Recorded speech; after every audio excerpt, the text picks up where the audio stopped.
નમસ્કાર ગુજરાતના અધિકારી મિત્રો, આજે આપણે જોવાના છે 11 માર્ચ 2025નું most important current affair.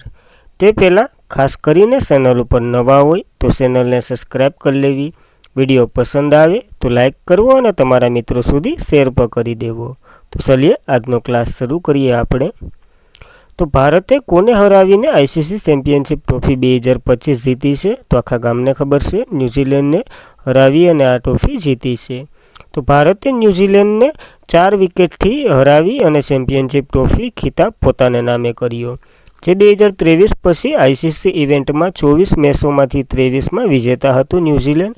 Rohit Sharma 70 અને કેએલ રાહુલ અણનમ 34 રનની મદદથી ભારતે 251 રનનો લક્ષ્ય પૂર્ણ કરી અને 49 ઓવરમાં 6 વિકેટ અને 254 રનથી હરાવ્યું છે ન્યૂઝીલેન્ડને. તો ખાસ કરીને યાદ રાખવી આ માહિતી. અને આ જીત સાથે ભારતે $2.467 મિલિયન ઇનામી રકમ પર જીતી છે અને બીસીસીઆઈએ આ ભારતની ટીમને બધાઈ આપી છે. તો યાદ રાખવી આ માહિતી. હવે બધી સ્ટેટિક જોઈ લઈએ. તો આઈસીસી ચેમ્પિયનશિપ ટ્રોફી 2025ની 9મી આવૃત્તિ હતી, જે 19 ફેબ્રુઆરીથી 9 માર્ચ 2025 સુધી રમાઈ હતી અને પાકિસ્તાન અને યુએઈમાં એટલે કે દુબઈમાં બંનેમાં રમાઈ હતી. ભારત દુબઈમાં રમવા જીત્યું તો કે ભારતે જીત્યું છે અને આ ત્રીજું ટાઇટલ છે ભારતનું, જેણે 2002, 2013 અને 2025 એમ 3 ટાઇટલ જીત્યા છે. હાર્યું ન્યૂઝીલેન્ડને હરાવ્યું. Player of the match Rohit Sharma રહ્યા છે અને player of the tournament Rachin Ravindra રહ્યા છે. તો ખાસ કરીને આ આઈસીસી ચેમ્પિયનશિપ ટ્રોફી એટલી માહિતી યાદ રાખવી આપણને. ત્યારબાદ ગંગા જળ સંધિ અંગે સંયુક્ત બેઠક ભારત અને બાંગ્લાદેશ વચ્ચે ક્યાં યોજાઈ? તો કોલકાતા ખાતે ચાલી રહી છે આ બેઠક. તો ભારત અને બાંગ્લાદેશ સંયુક્ત નદી આગેવાનીની 86મી બેઠક ભાગ લેવા માટે સંયુક્ત નદી આયોગનું 11 સભ્યનું જે બાંગ્લાદેશનું પ્રતિનિધિત્વ મંડળ સોમવારે કોલકાતા પહોંચ્યું છે. જે 1996માં પ્રધાનમંત્રી એસડી દેવગૌડા અને તેમના બાંગ્લાદેશના સમકક્ષ શેખ હસીના વચ્ચે થયેલા ગંગા જળ સંધિને 30 વર્ષ પૂર્ણ કર્યા છે. આ કાર્યકાળ 2026 સુધીમાં પૂર્ણ થવાનો છે. આપણે 2026ની વાત નથી જોવી કે પહેલાં પાછું રિન્યૂ કરી લઈએ આ સંધિને. તો આ સમયે જ્યોતિ બસુ પશ્ચિમ બંગાળના મુખ્યમંત્રી હતા અને 1974ના સંયુક્ત નદી આયોગની રચના કરવામાં આવી હતી, જેના જ માટે 1992માં ભારત સરકારે ઇન્ડો બાંગ્લા ફરક્કા સંધિ કરાર કર્યા હતા 1996માં, જે ગંગા નદીને લગતા છે. કારણ કે ગંગા નદી ભારત, બાંગ્લાદેશ, નેપાળ અને ઘણા શહેરોમાં દેશોમાં વહે છે, જે નવીનીકરણ અને પ્રક્રિયાને 2026માં સમાપ્ત થઈ રહી છે. એટલે આ એક સંધિ છે જેના અંગે ભેરા થવાના છે કોલકાતા ખાતે. બાંગ્લાદેશના 11 સભ્ય અને ભારતના જે ભેરા થઈએ. બાંગ્લાદેશ ભેરું થવાનું છે તો બાંગ્લાદેશની વાત કરીએ તો કેપિટલ ઢાકા છે. પીએમ તો કે શેખ હસીના હતા, કટોકટીની એમરજન્સીને વગેરે લાગ્યુંથી ભાગી ગયા. પ્રમુખ તો કે મોહમ્મદ શાહબુદ્દીન છે. તો ખાસ આ માહિતી પણ યાદ રાખવી. ત્યારબાદ કઈ રાજ્ય સરકારે ઋષિકોંડા બીચ માટે બ્લુ ફ્લેગ પ્રમાણપત્ર કામચલાઉ રદ કર્યું છે? તો આંધ્રપ્રદેશનું આ બ્લુ ફ્લેગ સર્ટિફિકેટ હતું, જેને આંધ્રપ્રદેશ સરકારે રદ કર્યું છે. શા માટે? તો કે સિક્યોરિટીની જે કમી હતી, પાર્કિંગની સુવિધામાં કંઈ જોઈએ એવું નહોતું અને સ્વચ્છતા, આ 3 મુદ્દાને લઈને આને રદ કરી નાખ્યું છે. તો આંધ્રપ્રદેશ સરકારે 2 અધિકારીઓને તેમની ફરજમાંથી મુક્ત કર્યા, એટલે કે 2 અધિકારીઓને સસ્પેન્ડ કરી દીધા આ બાબત માટે અને આને બ્લુ ફ્લેગ સર્ટિફિકેટ પ્રમાણપત્ર કામચલાઉ બંધ પણ કરી દીધું.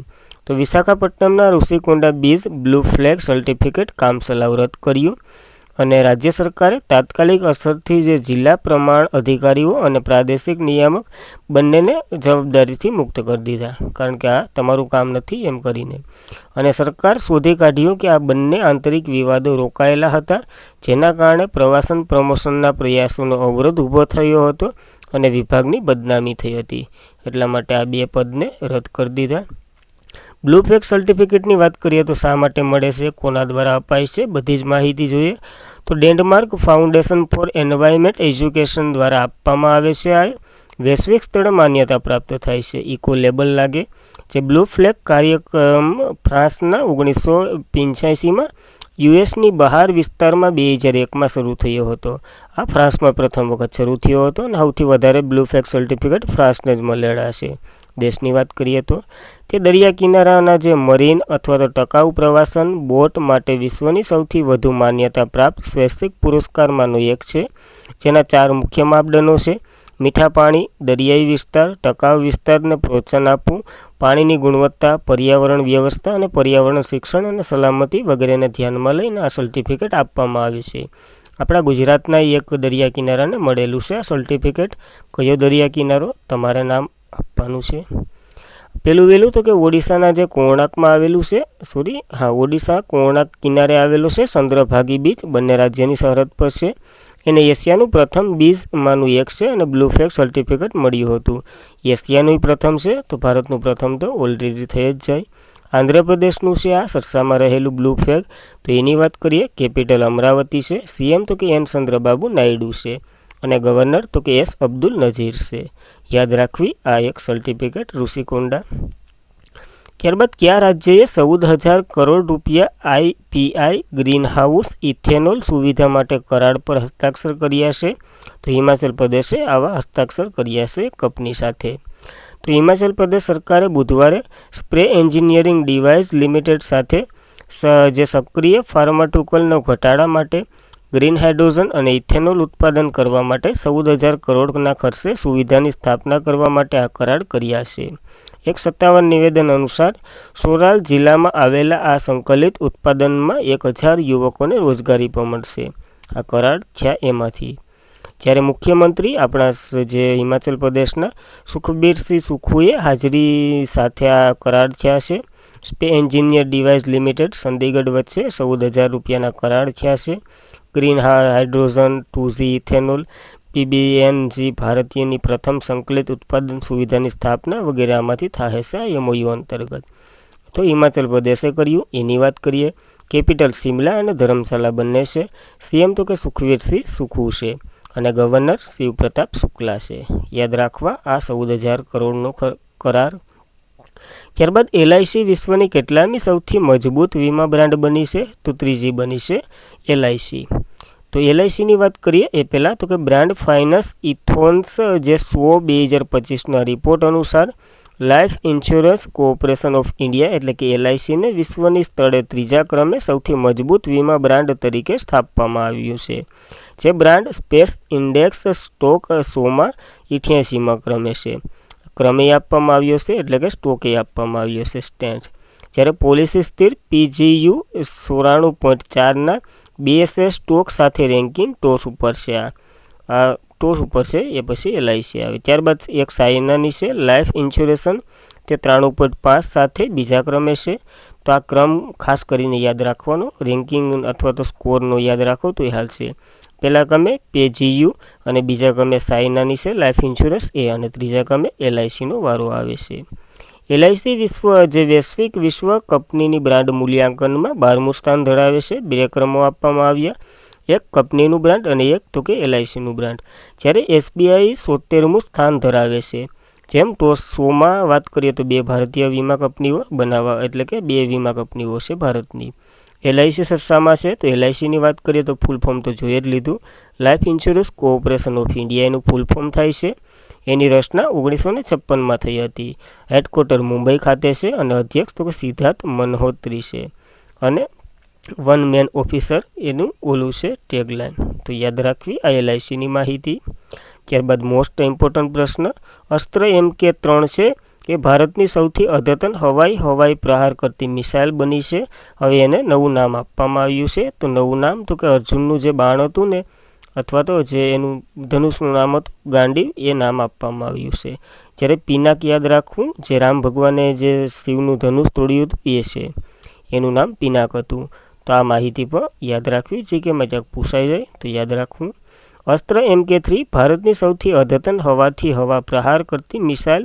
તે અજોડ રેન્જ સાથે શક્તિશાળી સંતુલિત બનવામાં તૈયાર છે.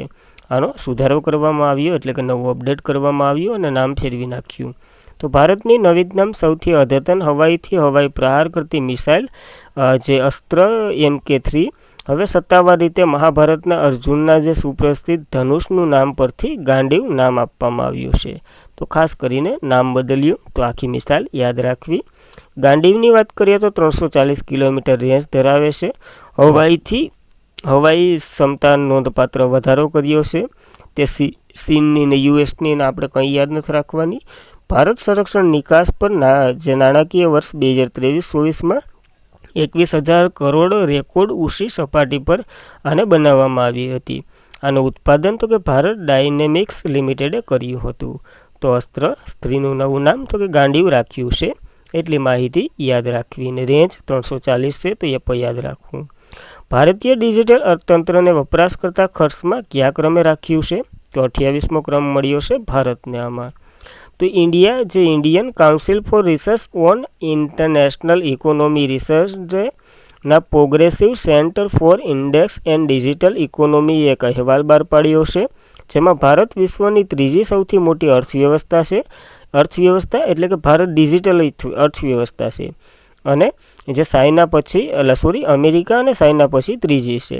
પરંતુ તે વપરાશકર્તા અર્થવ્યવસ્થાની વાત કરીએ તો 28% છે. તો તમે બધી ડિજિટલ કરન્સી વાપરતા જશો, જેવી રીતના ગૂગલ પે છે, ફોન પે છે વગેરે જેવા એપો ડાઉનલોડ કરતા હશે, એ બધી ડિજિટલ કાઉન્સિલ. પણ ભારતને શું કીધું હતું કે ભારત આ બધી ડાઉનલોડ અથવા તો વપરાશકર્તામાં ત્રીજો ક્રમ છે, એટલે ડાઉનલોડ વગેરેમાં ત્રીજો ક્રમ છે. પણ આપણે વપરાશકર્તા એટલે કે તમે ઓનલાઈન પેમેન્ટ કરો નથી કરતા એ વગેરેમાં 28મા ક્રમે છે. તો આવી રીતના બંને અલગ અલગ રેન્જ આપેલી છે, તો યાદ રાખવી. સૌથી મોટી અર્થવ્યવસ્થા એટલે કે ડાઉનલોડ તો હજારો લોકોએ કરેલા છે, પણ એમાંથી વાપરતા માત્ર હે જે કાયમીના ટ્રાન્ઝેક્શન થતા હોય એ પ્રમાણે. તો આનો અર્થ એ થયો જ્યારે ભારત એકંદરે ઊંચું સ્તર ડિજિટલાઇઝેશન હાંસિલ કર્યું, ત્યારે સરેરાશ ભારતીય માટે ડિજિટલાઇઝેશનનું સ્તર એકદમ સામાન્ય રહેશે. એટલે યાદ રાખવી આ એક રેન્કિંગ.